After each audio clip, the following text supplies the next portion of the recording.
And I hate going live after a loss like this. It's the worst thing to go live after a loss like this.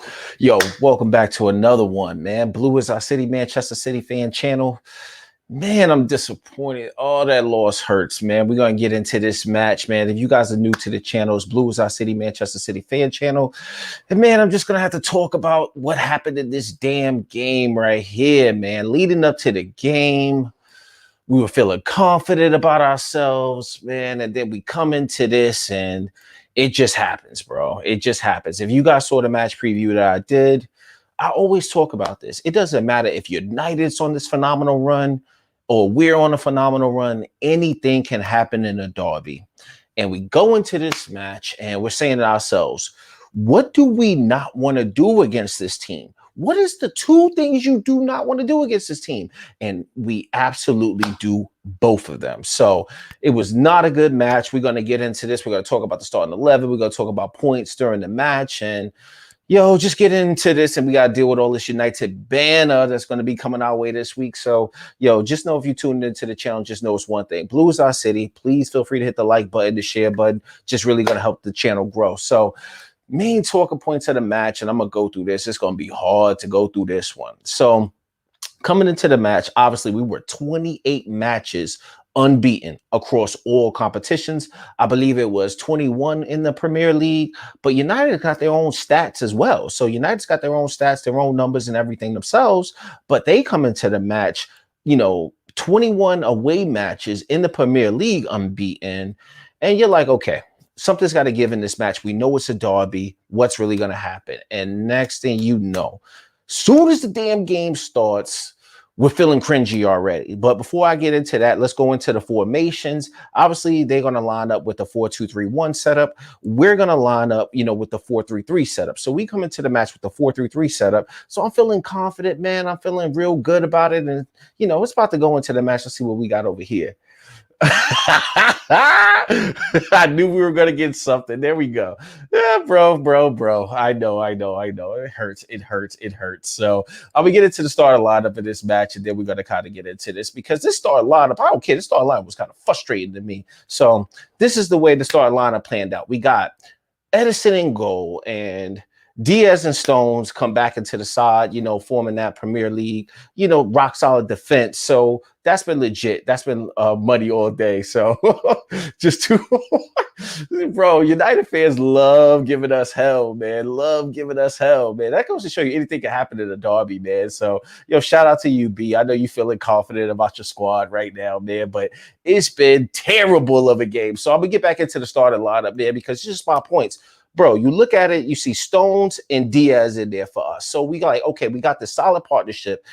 I'm going to talk about João Cancelo in a whole nother way, and I'm going to get onto that a little bit later. But the point I really want to emphasize here is, what does Phil Foden have to do to get into these type of matches, bro? Like, Phil Foden is everything for Manchester City fans because he's one of our own, and then we're not playing him in this particular match. And I get why Guardiola might not decide to play him for whatever reason, because we know United's going to be compact, they're going to be strong in defense, and maybe he just feels Phil Foden isn't ready. But I'm like, why is he not got Phil Foden in there? So we know Raheem Sterling was in the starting lineup, and Sterling's he hasn't scored against United, I think, period, as long as he's been at Manchester City. So I was hoping he was going to get that out of his system, and it just didn't happen. So before I get cracking on with this, just know one thing. It just wasn't in the cards for us today. I'm going to give United some credit because they did what they needed to do, but I'm just going to really talk about from a City perspective. So now I'm going to give you another stat. Did you know that Ole Gunnar Solskjaer is now the first ever, I believe, Manchester United manager to win 3 matches away, starting out at away versus Manchester City? That's not a good stat we want to have, bro. So I just couldn't believe that. So let's shout out. Well, let's see what B said, because I know he feeling bad. Jesus was poor. Jesus was poor in this game, but I'm going to get on to Jesus because Jesus, I think that he had opportunities in this match, man, but it just wasn't really flowing for him. And honestly, a lot of us probably thought he was going to go with a false 9 setup. He did not go for a false 9 setup for whatever reason, but let's get into this. And United starting lineup. I mean, we covered that. United just doesn't, they have so many injuries that you kind of can tell what their starting lineup was going to be coming into the match. But starting off the game, like I said, when you play against Manchester United, it's two things you do not want to do. Two things you do not want to do. The first thing, you do not want to give Penalty FC any chances, because that's what they do. And this was a just penalty. I'm not going to make any excuses. This was a just penalty. But the point, and like B just mentioned, a United fan jumping ahead, just mentioning, we got to be real. Yo, honestly, what the hell was Jesus thinking? You're right there on the penalty box. You're defending. Why would you step in there and do that? I get trying to win the ball back, but somebody's got to tell him, bro, you a striker, you a forward player. Get out of here, bro. That's what they needed to say to him. But I get him trying to win the ball back. It just didn't happen. Let's see what B's. At least dried up all the oil jack. Son, you fouled. You fouled for that one. I'm gonna shout you out for that one. For some reason, he has a way against Pep. For whatever reason, Ali has a way against Pep for whatever reason. And we know United is solid, especially away. But coming into this, bro, it was just not in the cards for us for whatever reason. But like I said, starting off the game, you do not want to give them a penalty. We managed to do that. And then you know that you don't want to give them any counterattacking opportunities. And you did that. So the two things we know that we don't want to do, or any team doesn't want to do against Manchester United, we do both of those things. And I must say, I just don't understand what Gabriel Jesus was doing. But remember, it's early in the match. We got plenty of time to get back in the match. So now we got the penalty situation. Bruno steps up. He does what Bruno does, but Edison guesses the right way. And I'm like, oh, I'm watching the game, and I'm like, oh, we're about to stop it. And then it just kind of dribbles right back in the back of the net. I'm like, oh, I'm so deflated. It's a wrap already. So it was really one of those crazy games, yo. Let's see. There was people up right there. I see I was going to score. Ah, man, come on. Yo, really, it just started off the long way. But I'm not going to make an excuse for that. And I'm going to tell you why. Because you know that it's so early in the match at 2 minutes in, Bruno steps up and scores. Yeah, we got a long time for that to really transpire throughout the game. But as you're watching the game, and I got a few talking points here, is like, I don't understand what he was doing there. Zinchenko, did you see the way we started off the game? We had these nervous moments when Zinchenko gets the ball on the left side. He just stumbling and fumbling, don't know what the hell to do. Then all of a sudden, João Cancelo, right back after they got the penalty, we're being extra cutesy in the box, bro. Clear the ball. I don't care if you put it out of bounds, you throw it up, you hit it up top, Rosette, whatever you got to do. Luke Shaw could have scored right then and there again, and it would have been 2-0. And I'm just saying to myself, yo, what the hell are we doing? Now, obviously, we're playing against United. There's a lot of emotions that come into the game. So we get that. We understand that. But just to lose or start on that losing fashion, I don't even know what to say. I don't even know what to say about that, bro. But I just said to myself, like, I just couldn't believe the way we started off the game. We were looking sloppy. And I must say this. Kevin De Bruyne. Well, let me see where Kev is. Kev is right there. Kevin's mad places on this wall. But Kev looked a little sloppy early on. And this is just not just down to Kevin, but his passing just was not there in the first half, it seemed like. And I'm saying to myself, like, yo, what is going on with this team? And answer me another question. If you're a City fan, answer me another question. What were we thinking as far as, we know who our 6 is Rodri. But when you watch Gundogan and you watch Kevin De Bruyne play today, what the hell were they thinking about? Like, who's the 8? Who's the 10? We know that City has a fluid system, but it looked like times in this match where Gundogan was so far forward, then Kevin just didn't want to get in the play. Kevin's in the play, and then it's like, yo, and then they left us vulnerable heading back. So I just was saying to myself, what is going on? I thought João Cancelo looked like one of the best players that we had on the pitch early on. Like, not João Cancelo. I'm sorry. I can't believe I just said João Cancelo. I meant to say John Stones. John Stones was playing the ball out of the back in a very fantastic manner. I thought John Stones was looking solid. He was dribbling the ball going forward. They couldn't take the ball off of him. And I'm saying to myself, John is excellent on the ball, but we don't want John being a standout performer in this type of manner. So I thought that happened a lot of times in this match. You could see that things just was not happening for us. And as we go into the first half, like and really kind of going into halftime, rather, I'm thinking to myself, bro, you know what should happen right now? The one thing that should happen right now is simply this. We need to make some subs. And my standpoint on what the subs is, when you look at that starting lineup, we were natural width at the back, but when we went forward, there was no natural width. And I'm saying to myself, why is Foden not playing? I thought he should have brought Foden on way earlier, put Foden out on the wing. I think Mahrez was all right. But, you know, the one thing I look for Mahrez is I like him to speed up play. I know he's got a world-class first touch. I know he's solid in other areas. He works hard defensively. And this is not a knock against Mahrez. I'm just saying sometimes Pep got to realize, yo, we need to go with natural width up front. And even when Foden came on, I'm not saying that he looked so much better, but it just looked like we needed an infusion of that. And then why did he not start Kyle Walker? Now, João Cancelo is money as far as going forward. But today, I'm going to tell you why I would have started Kyle Walker, because he was terrible. João Cancelo was terrible, in my opinion. Let's see what B say. Kevin De Bruyne is passing. Yo, honestly, you right about that. I ain't gonna lie. Yo, you mad right about that, because his passing was terrible. It looked like he was in good positions, but he just looked like he hates the system. And I get why he hates the system, but his passing was absolutely terrible. Just backwards and sideways. Oh, I know you're not talking about backwards and sideways, but yo, it really showed itself in this game.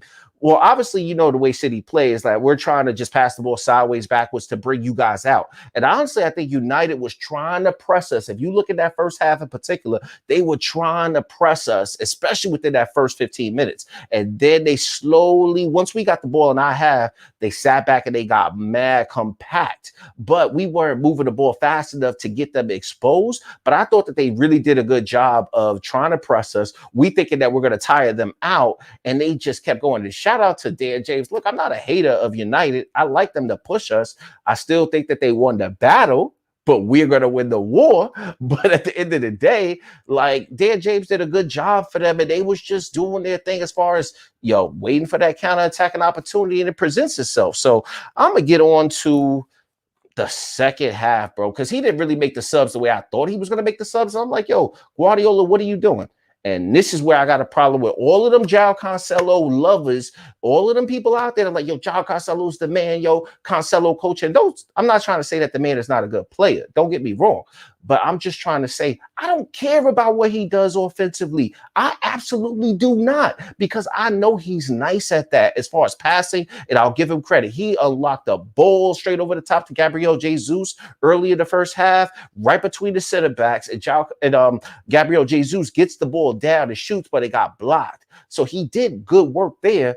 But I'm judging him on the defensive end. When every time we lose, when it was against Tottenham, him and Laporte was in trouble for that one. This particular time, he loses the ball, we lose the ball. Shaw squares him up, runs past him, and Shaw, like, I know there's a lot of people out there that feel some kind of way about Luke Shaw, whether you are a United fan or a City fan, whatever, you feel some kind of way about him. But I'm telling you, the man sizes him up, runs past him, and then you can see what João Cancelo does, bro. I'm over here in America, and you know what we call this? We call this dragging ass. What that means is that you're not hustling back to get back on D. Shaw stands him up, runs past him, runs right past him, gives the ball over to Rashford. Rashford's running in. All of a sudden, Luke Shaw gets the ball back. Yes, we may look solid as far as John Stones and Diaz being in there, but when Shaw gets the ball to take on the shot, that's when you see João Cancelo getting back in the picture. Your man didn't even bust ass to get back. I'm like, what is he doing? Yo, short.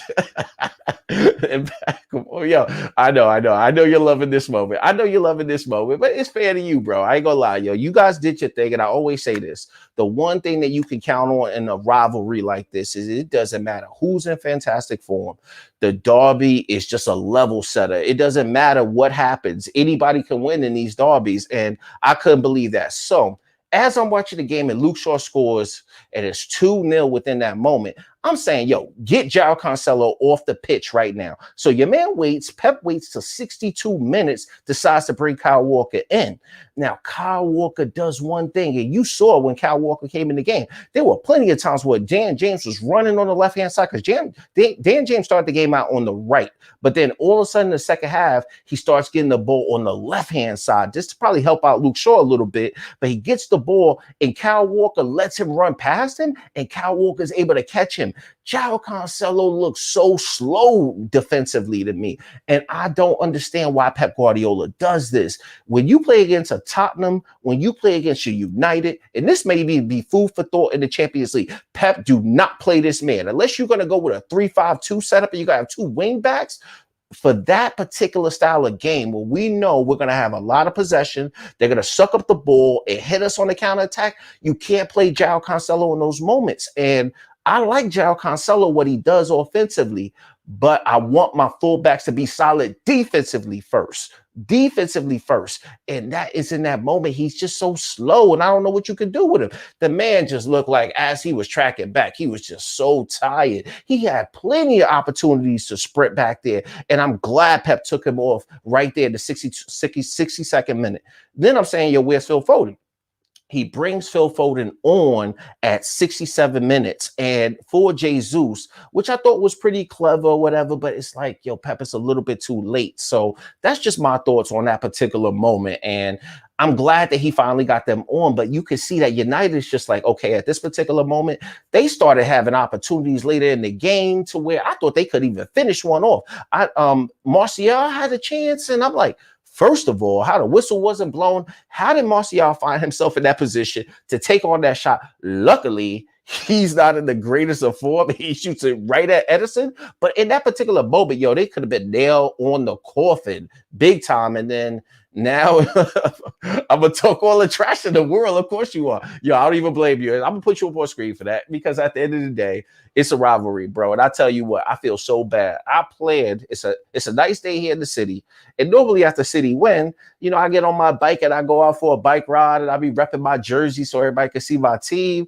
Yo, today I don't even feel like riding my bike out right now because I know if I ride my bike outside right now with my jersey, I might be on the West Side Highway, bro. I might go over the, you know, one of the bridges. It might be the Manhattan Bridge. Definitely ain't going over the Brooklyn Bridge. But, bro, it's just like I can't even wear my jersey right now. I'm going to ask for all the attention in the world, and I'm going to be looking like the ultimate goofy wearing my jersey right now. That's how bad I feel right now.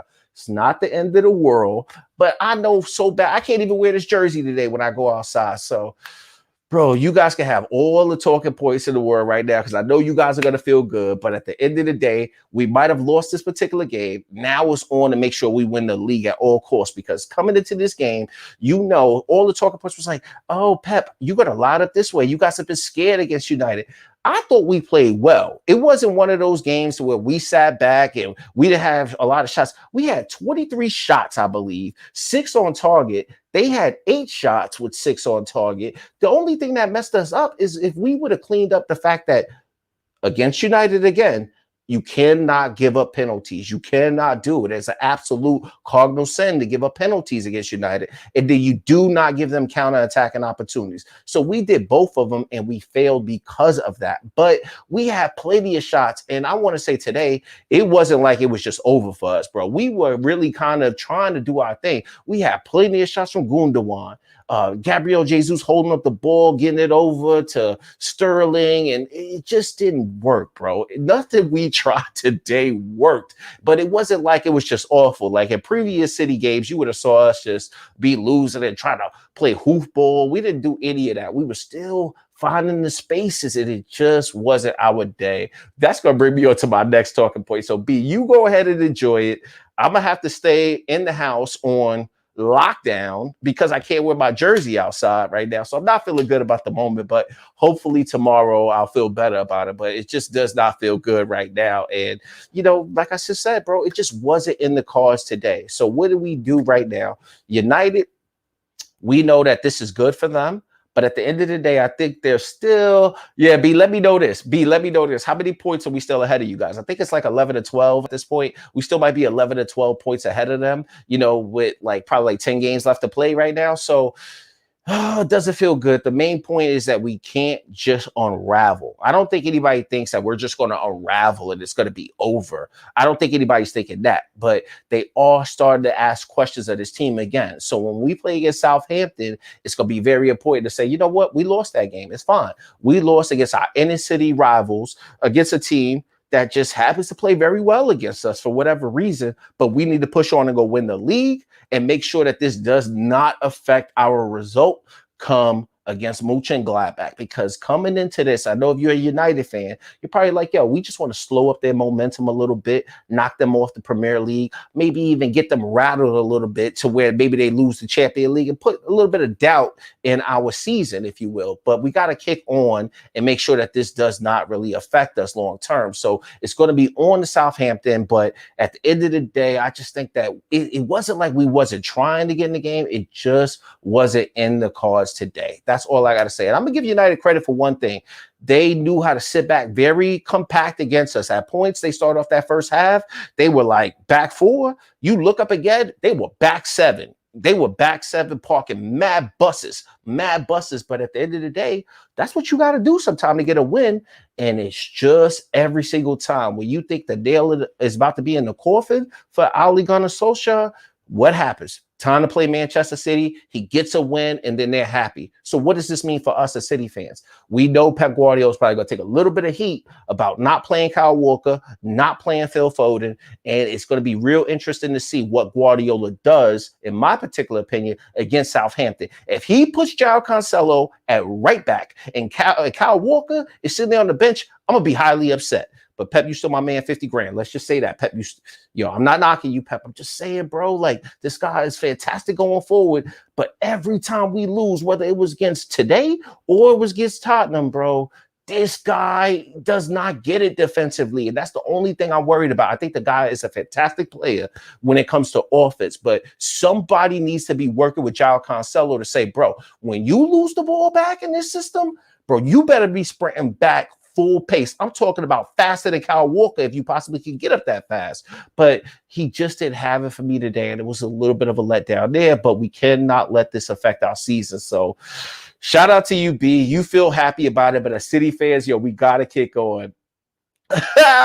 Take off, B. Enjoy yourself, man. So as City fans, bro, we got to go out there, kick on, and not let this derail our season. That's the most important point. They can have this win, but we got to win the freaking Premier League. That's all we have to do. And I think we're going to be solid. So I want to thank you guys for watching this. I just wanted to bring you guys a quick live about that. I'm probably going to go a little bit live tomorrow, probably tomorrow morning. If I'm over here in the United States, I don't know where you guys are, where I'm going to unpack the game a little bit more. And I'm going to include Pep Guardiola's press conference points in the game, and then also talk about where we can really go forward. And I'm going to really unpack the game a little bit more. But today I just wanted to bring you this and let you know that it's not a good day if you're a City fan, but do not let it rain your parade, because at the end of the day, as long as we were in the Premier League, they can feel happy about this match right here, and it makes them feel good. But if we win the league, this game will not matter at all. So that's the number one thing. So I'm going to see you guys again. Thanks for watching, bro. If you like the content, feel free to hit the like button. Feel free to hit the subscribe button. I'll see you guys tomorrow. Peace out.